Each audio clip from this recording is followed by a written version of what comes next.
We are in March. It is a pivotal month that brings us new dynamics, new changes.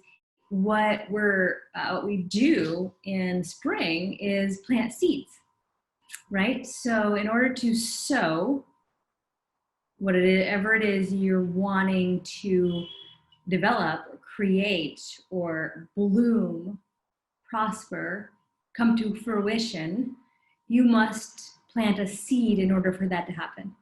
Okay? And this, of course, is what any farmer will do. You can't expect to have your fields bring plenty, bring fruition, bring bounty, unless you're willing to do the work, plant the seeds, nourish the soil, water the soil. And that is your meditation practice. Your meditation practice plus knowing what it is you want to manifest, getting very clear about that, and then allowing that to unfold. So today I want to talk about planting the seeds and what that looks like for you. But for the planting of the seeds for spring, what I want you to do is evaluate your practice, okay? So what does that look like? That looks like your mantra chanting practice, your mantra meditation practice, your hydration practice, your mantra writing practice, and your creative passion daydreaming practice. Okay, so some tips on how to get that rolling if you've kind of stalled out, because I stall out. And so recently I was like, you know what, I want to redo. So I'm in India and I went to just like a local little store and look what they had. They had this thing. I thought it was funny, and it says, unleash the magic. Okay, and there's a little Disney queen. I never saw the movie, but I like the unleash the magic part. This little book happens to have 90 pages for 90 days. So I'm committing to 90 days of writing because I haven't been writing Shreem Brzee for a while. And I counted them out. There also happens to be 21 lines on this page, which means 5 times 21 is 105, and I need to write 3 across the top. So then I know every page is 108, and I can date it and then flip to the next page. Okay, so it's March 1st. I did my first page. So I'm committing on March 1st to get rolling with this. The reason I'm showing you this is because I want you to make it easy. One of the tips for today is to put your practice back into play and make it as easy as possible. I always fall off the wagon when I'm not making it easy. Life happens. I'm busy. There's all these excuses, right? When you're not committed. And I'm not always there. So I just try to make it as easy as possible. This little notebook's gonna be my best friend for the next 90 days because I know it has 90 pages. And I'm on page 1 and I started on March 1st. So it shouldn't be so hard to track. Now, the other cool thing that I like to do, like I said, count the lines and then how many times you need to go across. So to make it a little easier as well, sometimes I make little lines knowing where on the page I kind of make those 5 so that I don't start messing it up. The other thing I like to do is once I've written this, sometimes I like to just write my goals over top of it, or vice versa. I'll write my goals on a page and then start writing Shreem Brzee over top. And that's a way to kind of mesh them together. So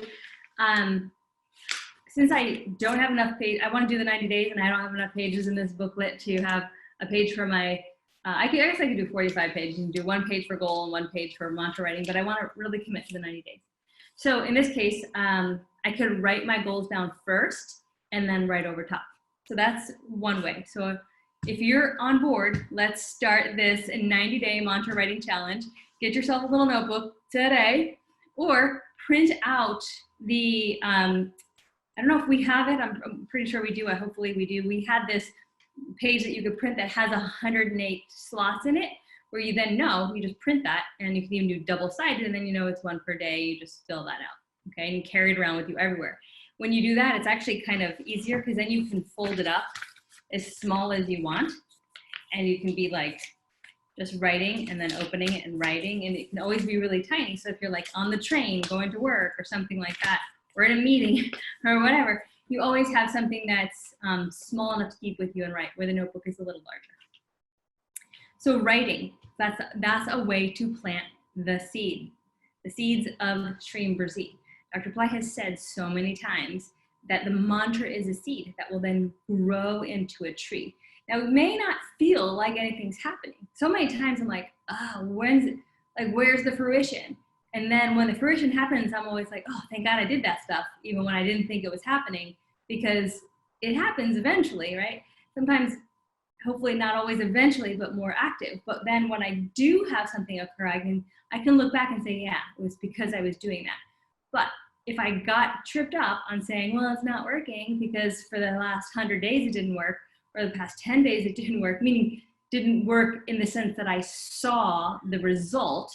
That's how our brain thinks. It's not working because I'm not seeing the result, when in reality it's working under the surface.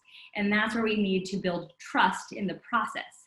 I'm going to say that again. We need to build trust in the process because it's working under the surface. We just think in our logical and limited brains it's not working because we don't see it yet. Okay, so writing. The next one is the yantra. Dig this little baby up in case yours has been a little dormant lately. If it has, time to take it out.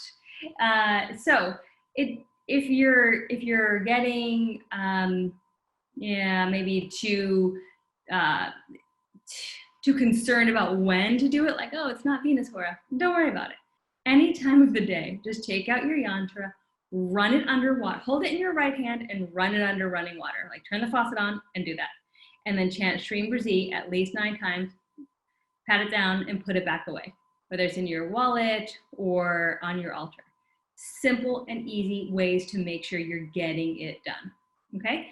Of course, we have all of the more elaborate ways that you can do it. Make sure it's on Friday and Venus Hora and with milk and the variety of other things you can hydrate it with. But that's not necessary for you to be doing it every single day. So do it every single day. So maybe you do it right before or after writing your mantras, because it will literally take 60 seconds, okay? That's that. That's your yantra. Your mala, I wear this every day. And guess what? When I'm wearing it every day, I'm feeling the vibration and the power of the gems that were specially selected because they have to do with the vibrations of Shreem Brzee. They help us to align with that energy. So just feeling it on the body makes a difference. That's one thing. The second thing is that you get to be reminded of Shreem Brzee, and you get to have this little goddess on the end where you can touch and feel her in a 3-dimensional form. The archetype taking a 3-dimensional form is a reminder of her existence in our life, and it brings us power because we get to touch her. Okay, just like statues work. We get to touch the 3-dimensional, it becomes more real. Real meaning what we perceive, right, in the physical. So wearing your mala or taking it off and counting with it throughout the day. This brings us to the chanting portion. Chanting mantra, when you're writing it, you're also saying it in your head, so you're basically doing both at the same time. So as long as you're writing 108, you're chanting 108, so that's done. Playing the mantra. I know I've been repeating this. I've been asking the other teachers to repeat it. Dr. Pillai has told us, make sure you are playing Shreem Brzee 24/7 in your environment. There are no excuses not to do that. Put it on low. I've mentioned this many times. Also, I have an extra little phone. I just put it on repeat and let it go. Here in the guest house, we have a player in a more central location that is always just going with mantras, and it just creates a whole different feeling. Now, if you're living with people or someone who doesn't want to necessarily hear mantras all the time, then you put it on super low and in a room that maybe only you're in, an office or a bedroom or a basement even. If you're in a family and you know, not everyone wants to hear the mantras, put it in the basement, put it on. That's still going through the house, or in the attic, right? It's still going through the house. Maybe not everyone's able to hear it, and that's okay. So those are 4 ways so far to plant your seeds. The 5th way I want to talk about is what Dr. Pillai does in the meditation. that we just listened to and experienced. He is called praying in the Spirit. To be so engaged with the Holy Spirit, with God, that you can just hear him. He sounds like he's like he's crying out to the goddess in prayer and to God. And he says at the end, God's promise, I'm going to read it so I don't forget. God's promise is, call on me and I will answer the call. I will give you the ends of the earth as your inheritance. Call on me and I will answer the call. Now, what's the prerequisite to God answering the call is our passion and love. Passion for and love for God, and our heart connection. Call on me and I will answer the call. That doesn't, you can't call on God without love and passion being infused and expect for it to work, right? Like it's just like a passe, or you're just, boning it in, so to speak, like, hi, yeah.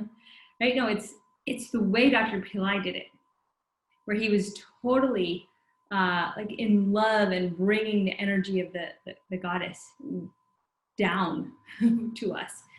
That's what we need to do. And so it's like, I remember a few years ago, I wanted to give Dr. Pillai $1,008 on Guru Purnima and give it to Tripura Foundation. I also wanted to gift him, there was a tithing, I wanted to give a check just to him, right? And I just didn't have the money in my account. And I put it on my credit card. And then like a month later, and I had to be paying, and I was in debt, and I was like, I was starting literally crying. I was like, Goddess, why? Like, let me have the abundance to be able to do this freely. Like, I don't want to have pain when I'm giving to Tripura or I'm giving to Dr. Pillai. This is where my heart is. This is what I want to be able to do. I think it was that very year we started Wealth Rising program. And I've been teaching the Wealth Rising, Shreem Brzee Immersion, Brzee Abundance for like 2.5 years now, every week. And my life has changed. There's a comfort level of abundance that has come to me miraculously. And I have more plans for ways of things to continue to hopefully work out with God's blessings and grace. But calling on God, Goddess, Guru, with passion and love is the key, that you cannot exist without it. Those, excuse me, are the 5 ways to begin to plant the seeds in March 2020 to help us really begin this year of miracles, or continue this year of miracles. 1 is writing your mantra 108 times. Getting your notebook today, or whatever it is you're going to use, just setting yourself up. That's part of the preparation, is part of the follow through. Hydrating your yantra every day. Doesn't matter. Don't make it complicated. Make it simple. Hydrate it every day. It could be after you brush your teeth in the morning. Okay? Wear your mala. Buy a mala if you don't have it, and wear it every day if you can. If you have to, if you're being professional, you can always just tuck it inside. Hardly anyone sees it. Plus, they're really pretty. So it's not like you're wearing something horrible. That's 3. 4 is playing the mantra 24/7. Put it in a room no one can hear it if you have problems with people in your home. And then praying in the Spirit. Being totally passionate, connecting with the divine and God, asking for you what you want with passion and love. Okay? So those are your 5 types of seeds. Plant all or some of them, but plant something in the spring and let it grow.